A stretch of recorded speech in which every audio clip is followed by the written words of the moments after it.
reviravolta maluca, Luan reintegrado ao elenco do São Paulo. E aí, Gabriel, vai jogar ou não vai? Tem notícia aí sobre isso, vamos falar também sobre a renovação de contrato da patrocinadora Márcia do São Paulo. Tem novidade importante aí sobre isso e várias outras notícias do Tricolor pra gente estar comentando, belezinha? Tranquilão, meu parceiro? Então vamos embora para as notícias do São Paulo. E hoje foi mais um dia de treino no CT da Barra Funda. São Paulo nos seus últimos treinos aí, né? Porque sábado é a estreia do São Paulo no Brasileirão. E vamos falar sobre o treino, olha aí. O elenco do São Paulo treinou nesta quarta-feira em mais um dia de preparação para a estreia da equipe no Campeonato Brasileiro. Bobadilla e Ferrarese, que estiveram nas eliminatórias com as seleções do Paraguai e da Venezuela, respectivamente, são aguardados de volta ao Brasil na quinta-feira, mais conhecido como amanhã. A tendência é que o Bobadilla já integre a atividade de amanhã, quinta-feira. Ferrarese chega depois e só deve treinar na sexta-feira, tá? Então tem essa diferença aí, tá bom? Os dois devem voltar amanhã, né? Mas o Bobadilla já treina amanhã, mas o Ferrarese deve treinar na sexta, entendeu? Tem essa diferença aí. Sobre o Lucas. O meia Lucas com dores no joelho ainda não deve ser relacionado contra o esporte. O camisa 7 tem realizado tratamento individualizado no CT da Barra Funda por conta de um trauma que sofreu no joelho na derrota para o Palmeiras. Já comentamos, né, em outros vídeos aí sobre o Lucas, que ele não deve realmente ser relacionado, né, e hoje, quarta-feira, mais uma vez ele não treinou, tipo assim, é quase impossível, né, ele ir para o jogo contra o esporte, até porque só tem mais um treino na quinta e mais na sexta, mais 2 treinos aí, porque sábado já é o jogo, então já pode descartar aí o Lucas por esse jogo contra a equipe do esporte, né, cara? Ele realmente vai ficar de fora aí e vamos ficar na expectativa dele voltar na quarta, né, contra o Tadieres, que é a estreia do São Paulo pela Libertadores lá na Argentina. Vamos ver se nesse jogo aí ele já reforça o São Paulo ou não, tá bom, rapaziada? Bom, aí a gente comentou aí sobre o Ferrarese e o Bobadilla. Olha só, Ferrarese aí nada da FIFA. O Ferrarese jogou 90 minutos contra o Equador e jogou 90 minutos contra o Peru, tá? Então o Ferrarese, irmão, jogou tudo, tá? Jogou os 90 minutos aí das 2 partidas. O Bobadilla, tá? Ele jogou 45 minutos contra o Chile, que foi o primeiro jogo, e não saiu do banco contra a Colômbia, que foi o jogo de ontem, né? Então, tipo assim, um jogou 180 minutos, foi o Ferrarese, e o Bobadilla jogou 45 minutos. Então, acho que a explicação do Bobadilla se apresentar amanhã já e o Ferrarese na sexta, evidentemente deve ser porque o Ferrarese, né, se desgastou muito mais aí, enquanto o Bobadilla nem jogou o jogo de ontem, né? Só jogou o primeiro jogo aí, foi por 45 minutos, então deve ser esse motivo, né, que um se apresenta na quinta e o outro apenas na sexta-feira, belezinha, meu parceiro? Bom, o negócio é o seguinte, rapaziada, vamos falar aí sobre o Luan, vamos lá, vamos entrar no tema aí, Luan, porque o Luan foi reintegrado aí ao elenco do São Paulo de forma surpreendente, né? Até porque desde que ele voltou do empréstimo que ele estava no Vitória, sempre foi muito claro que ele estava fora dos planos, né? Tanto é que tem até uma entrevista que perguntaram por Zubeldi na coletiva sobre o Luan, né? Ele falou, Luan? Quem é Luan? Porque ele nem conheceu, ele nem acho que ele nunca nem tinha visto o Luan, né, até então nessa entrevista que ele deu, mas agora o Luan foi reintegrado aí ao elenco do São Paulo. Informação aí do GE. A diretoria do São Paulo resolveu dar uma chance ao volante Luan. Na manhã desta quarta-feira, o meio-campista já participou do primeiro treino junto dos companheiros. Ele deixa de trabalhar em horários alternativos e agora buscará um recondicionamento físico para poder estar à disposição nos jogos. Sob o aval do Zubeldia, ele terá ainda uma chance de provar sua capacidade nos treinos do CT da Barra Funda. Então ele foi reintegrado e no treino de hoje, quarta-feira, ele já treinou já com a galera, né, já com todo mundo ali. Vocês sabem muito bem que o Luan e também o Liseiro, eles estavam treinando aí em horários alternativos, né, treinando separado aí do elenco do São Paulo, tá? Gabriel já vai ser relacionado para o jogo contra o esporte? Não. O Luan agora passará por uma transição para se recondicionar fisicamente no dia a dia. Ele vai ter a chance de lutar por uma vaga na equipe. ele não será relacionado nos primeiros jogos. Para conseguir essa conquista, ele vai ter que cumprir uma série de metas e objetivos traçados pela comissão técnica. Então ele vai ficar aí, né, a gente sabe um tempo, mas nos primeiros jogos ele não deve ficar no banco, né? Contra o Sport não vai estar, contra o Tadieres também não, entendeu? Então ele vai só cumprir aí algumas metas e objetivos, né, que a comissão técnica deu aí pro Luan. Ele vai ter que cumprir isso aí para depois só ele aí ter a chance de ir pro banco de reserva, né? Até porque o elenco do São Paulo, né, ele treina todo dia e o Luan tava fazendo um trabalho separado. Então, o Luan fazia uma coisa, o elenco fazia outra, né? Então agora o Luan vai ter aí novas atividades, né, para ele poder fazer no treino do São Paulo, para aí sim ele poder se relacionar, tá?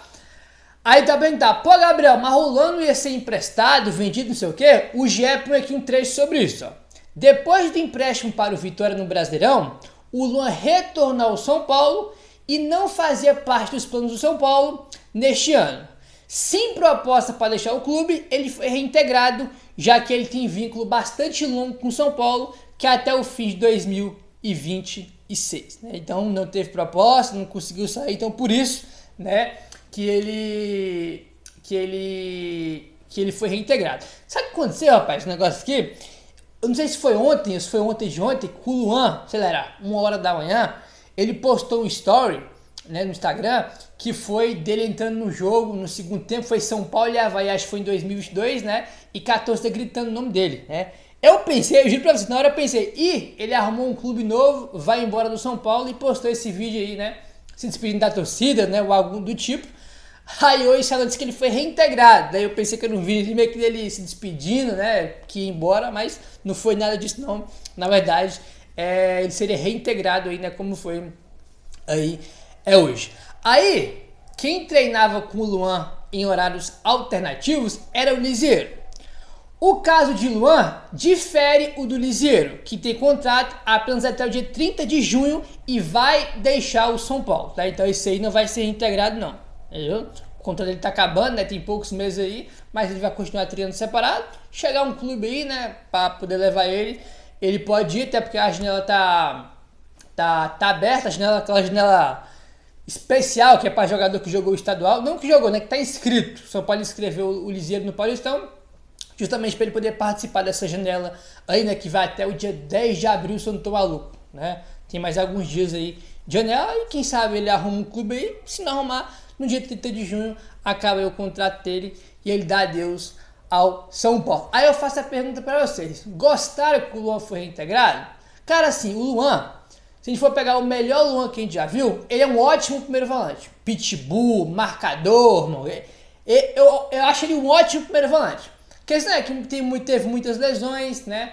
Aí depois saiu várias informações que ele se deslumbrou, que se perdeu. Aí depois parou de jogar, entendeu? Foi emprestado pro Vitória, aí agora tava afastado e agora voltou. Se ele tiver focado, bem, querendo jogar futebol, ele é bom, velho.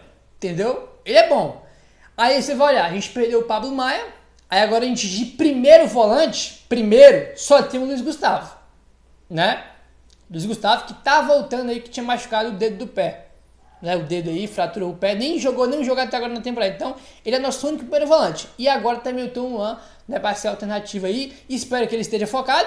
Imagino eu, né, que o São Paulo, evidentemente, né, os caras conversam com ele, né, vê ele todo dia lá, então imagino que deve ter conversado com ele, acho que estão vendo a postura dele nos treinos, mesmo que estava treinando em horário alternativo. Imagino que ele está vendo ali que o Luan deve estar querendo, né? Deve estar focado aí para poder reintegrar aí o jogador.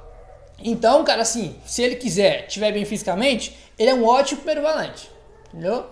Vamos ver como é que ele vai estar aí nos treinos, né? Até porque ele tem que se recondicionar fisicamente para depois poder aí jogar. Eu gosto bastante dele, pô, ele tem uma carreira gigantesca pela frente. Ele tem 25 anos de idade, velho, entendeu?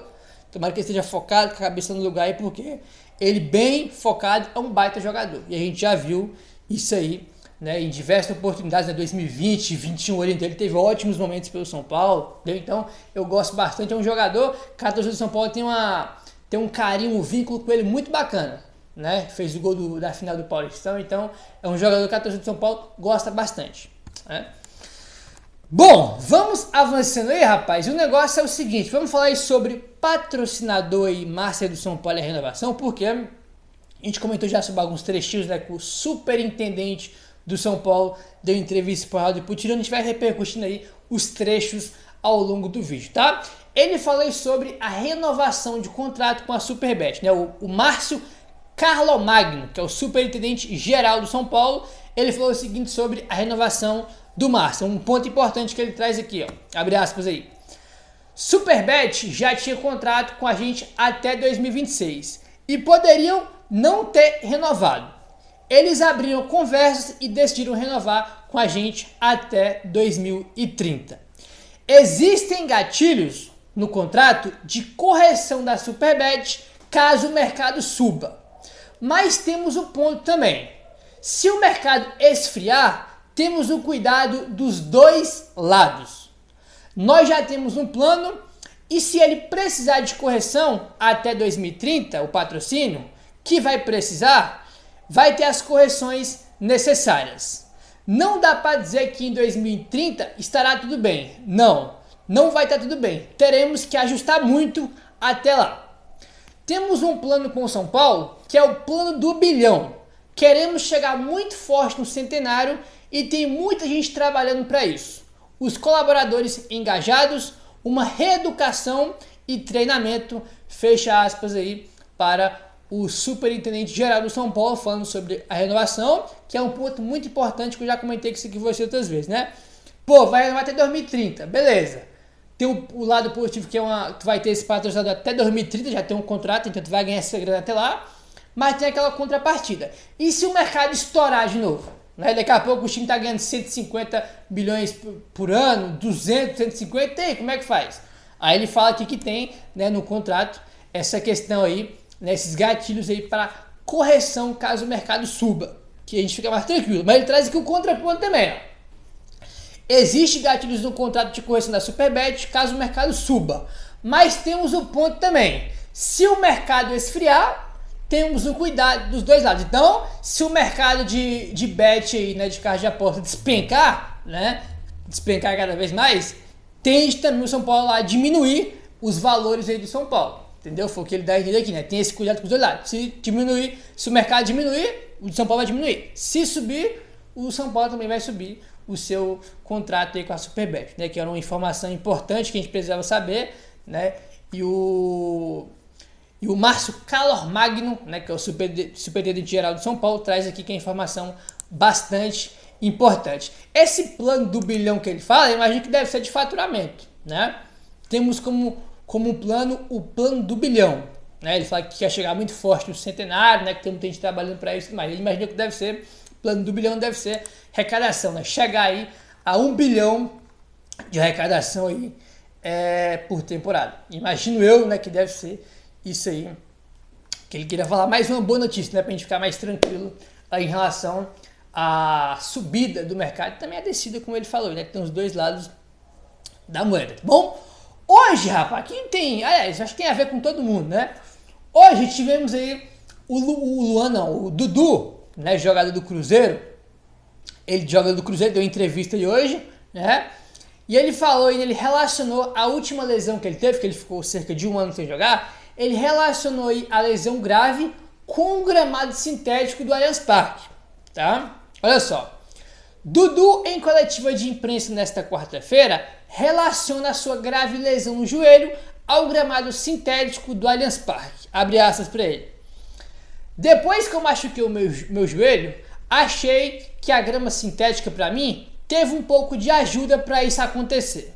Mas infelizmente, os times que utilizam a grama sintética vão falar que não atrapalha, que não tem nada a ver, mas tem a ver.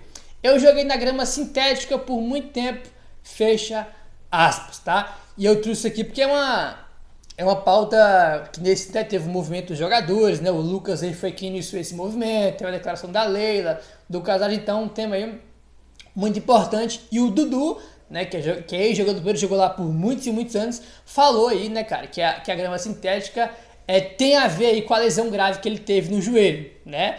Aí tá falando, pô, Gabriel, muita gente fala, pô, o cara tá sendo hipócrita, né? Antes ele não falava isso, agora que ele foi embora ele tá falando. Cara, isso aqui é a coisa mais normal do mundo. É o que eu falei pra vocês. Alguém acha que os jogadores do Palmeiras preferem grama sintética do que natural? Nenhum jogador prefere, cara. Os caras do Palmeiras, do Botafogo, os caras falam que gostam, né, da grama sintética, porque os caras são funcionários do clube. Como é que os caras vão falar mal de algo do clube que paga o salário deles? Não vão falar mal, entendeu? Agora, depois que os caras vão embora, que não tem mais nenhum vínculo com esse clube que tem grama sintética, aí os caras falam, né? O Felipe Melo, que se aposentou, pô, ele é ídolo do Palmeiras, ganhou um monte de título lá, jogou lá por muito tempo. Ele fala também que a grama sintética é ruim, que ele prefere a natural, porque todo mundo prefere, né? Então não é hipocrisia. O cara não vai ficar falando mal do campo que do clube que paga o salário dele. Entendeu? Isso que é a coisa mais óbvia do mundo. Todos os jogadores do Palmeiras também preferem grama natural do que a sintética, né? E o Dudu tá aí falando, né, que a grama sintética ajudou aí nessa lesão grave que ele teve no joelho, né, que ele ficou aí um ano ou foi mais aí de fora. Então é importante a gente ver essas declarações aqui, né, porque, como eu falei já outras vezes, o que vale é a opinião do jogador, entendeu? O que, nem a minha opinião que vale, nem a do Casares, nem a da Leila, né, que nem sabe o que fala, né, falando que o jogador tem que se aposentar, que não sei o que. Ela nunca nem jogou grama sintética para saber, né, então quem joga todo final de semana, cada 2 dias tá jogando toda hora, é os jogadores, eles falam que é ruim, né? E tá aí mais uma prova do Dudu falando sobre isso. Meu parceiro, dá aquela moralzinha, se inscrevendo no canal, deixando seu like, valeu, tamo junto e saudações tricolores.